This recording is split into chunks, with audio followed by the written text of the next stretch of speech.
रना रना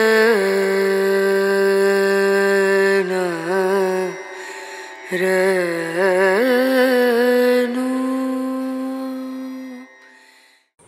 মা মহাগৌরী শান্ত, শুভ্র, অন্তর্গত উজ্জ্বলতায় দীপ্ত।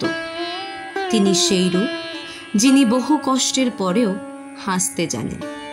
তিনি বলেন, শক্তি মানেই শুধু লড়াই নয়, কোমলতাও এক ধরনের বিজয়। আজ আমরা শুনব সেই সব নারীদের কথা যারা ভেঙে পড়েও নিজেকে সুন্দর করে তুলেছেন, স্নিগ্ধ হয়ে আবার ফিরে এসেছেন আলোয়। মধুকৈটব বিধ্বংসী বিধাত্রী বরদে নমঃ। রূপং দেহি জয়ং দেহি যশো দেহি দিশো জহি।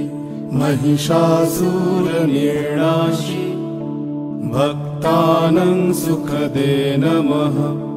রূপং দেহি জয়ং দেহি যশো দেহি দিশো জহি। ধূম্র নেত্র বধে দেবী। তোমার নামটা যদি একটু বলো। অনন্যা গাঙ্গুলি। তুমি তোমার জীবনে কিভাবে এগিয়ে দাঁড়িয়েছো, আর সেটা মানে কবে থেকে তোমার মনে হয়েছে যে এগিয়ে দাঁড়ানোটা দরকার? আমার ছোটবেলা থেকে মনে হতো যে চাকরি বাকরি করার খুব একটা দরকার নেই, যেহেতু আমার মা চাকরি করতো। তো যাদের মা বাবা চাকরি করে সেই সব বাচ্চাটা সিরিয়াসলি খুব ডিপ্রাইভ হয়, কারণ মায়ের অভাবটা আর কেউ চেঞ্জ করতে পারে না। কিন্তু একটা সার্টেন টাইমের পরে গিয়ে মনে হয়েছে যে আমার চাকরি করাটা খুব দরকার, শুধুমাত্র আমার জন্য নয়, আমার বাচ্চাদের জন্য, তাদের একটা বেটার লাইফ দেওয়ার জন্য। তো সেটাই আমাকে বরাবর পেছন থেকে ঠেলে নিয়ে গেছে যে না, আমাকে জীবনে নিজের একটা পরিচিতি বানাতে হবে। শুধুমাত্র বাচ্চাদের সাথে জীবন কাটালে একটা টাইমের পরে বাচ্চারা বড় হয়ে যাবে এবং তখন তারা সেই মাকে দেখতে পছন্দ করবে না। তারা পছন্দ করবে তাদের মা একজন অ্যাক্টিভ পার্সন, এবং তাদের মা তাদেরকে নানান রকম ভাবে তাদেরকেও নিজের জীবনে এগিয়ে যেতে সাহায্য করে। সর্বশত্রু বিনাশিনী রূপং দেহি জয়ং দেহি যশো দেহি দিশো জহি।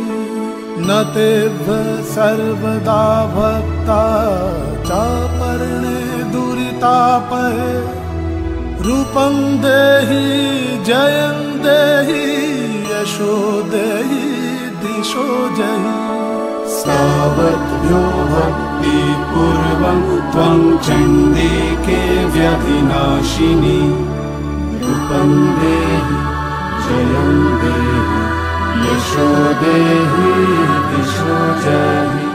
চণ্ডিকে সততং যুদ্ধে জয়ন্তি পাপনাশিনী। রূপং দেহি জয়ং দেহি যশো দেহি দিশো জহি। তুমি প্রত্যেক দিন কিভাবে নিজেকে আপডেটেড রাখো বা অ্যাক্টিভ রাখো? অ্যাক্টিভ তো প্রথম কথা ভেতর থেকে একটা আসে, ভেতর থেকে পজিটিভ এনার্জি কি করে? পজিটিভ এনার্জিটা ভেতর থেকেই আসেই। মানে নিজের যদি পজিটিভ এনার্জি না আসে তাহলে কোনোদিনই কোনো কিছু করার আমরা মানে উৎসাহ পাবো না। আর আমি ছোটবেলা থেকেই ভীষণ পজিটিভ, ভীষণ এনার্জেটিক, ভীষণ অপটিমিস্টিক। তো আমি জানি জীবনে যেরকম খারাপ সময় আসে, খারাপ সময় কেটে গেলে ভালো সময়ও আসে। তাহলে কি ভালো সময় আমি খারাপ সময় ভেঙে পড়ি না? ডেফিনেটলি ভেঙে পড়ি, কিন্তু মানুষের নিজের থেকে বড় বন্ধু আর কেউ হয় না। তো আমার কাছে আমি নিজের সব থেকে বড় বন্ধু। আমি সবসময় ভেঙে পড়লে নিজেকে পিঠ চাপড়াই যে আজ ভাঙছো, কাল ঠিক হয়ে যাবে। বিদেহি দেবী কল্যাণং বিদেহি বিপুলং শ্রিয়ং। রূপং দেহি জয়ং দেহি যশো দেহি দিশো জহি। তোমার মধ্যে এই যে একটা এত পজিটিভিটি আছে, তো তোমার ডেইলি পিস কিভাবে আসে? মানে এত চাকরি বাকরি কাজের মধ্যে তুমি নিজের পিসটাকে কিভাবে খুঁজে নাও? আমার বাচ্চারা বিশেষ শেষে যখন আমি বাড়ি যাই আমার ছেলেরা দুজন দুরকম ভয়েসে মা মাম্মাম বলে যে আমার কাছে আসে, এটাই আমার দিনের শেষে সব থেকে বড় পাওয়া। দিনের শুরুতে এটাই আমার সব থেকে বড় পাওয়া। আমি যখন বেরোই ওরা ম্যাক্সিমাম দিন ঘুমোয়, কিন্তু এই ঘুমন্ত মুখ দুটো আমাকে উদ্বুদ্ধ করে যে আমাকে আজকের দিনটা লড়াই করে বাড়ি ফিরতে হবে। এবং প্রত্যেকটা ছেলে মেয়ে দিনের শেষে চায় তাদের মা বা বাবা মাথা উঁচু করে তাদের সামনে দাঁড়ায়, সেই জায়গাটা আমি দেখাতে চাই। তুমি তোমার সারাউন্ডিংসে যারা আছে বা এখন প্রেজেন্ট সিচুয়েশনে যারা নিজেদের লাইফে অনেক খুব খারাপ সময়ের মধ্যে দিয়ে যাচ্ছে, তুমি তাদেরকে কি বলবে, কিভাবে তুমি তাদেরকে ইন্সপায়ার করবে? প্রত্যেকটা জিনিসের শেষ আছে, ভালো জিনিসেরও শেষ আছে, খারাপ জিনিসেরও শেষ আছে।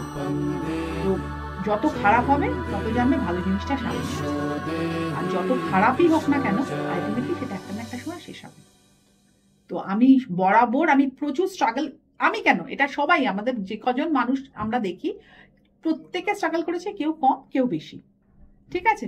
তো আমার স্ট্রাগল অনুযায়ী আমি যে কষ্টটা পেয়েছি আমি তার থেকে অনেক ভালো দিন দেখেছি। তো আমি আশা করব যে আমার লাইফ, প্রত্যেকেরই আমাদের জীবন কম বেশি চড়াই উতরাই থাকে, সুতরাং সেটাকে কাটিয়ে নিয়ে যাওয়াটাই জীবন। সেটাকে নিয়ে খারাপটাকে আঁকড়ে বসে থাকাটা জীবন নয়, কারণ ওটা একটা না একটা দিন কেটে যাবেই। Thank you so much. Mahagauri শুধু ধপধপে নন, তিনি তীব্র। তিনি সেই আলোকবর্তিকা যিনি নিজেকে নিজে ক্ষমা করে দিতে পারেন।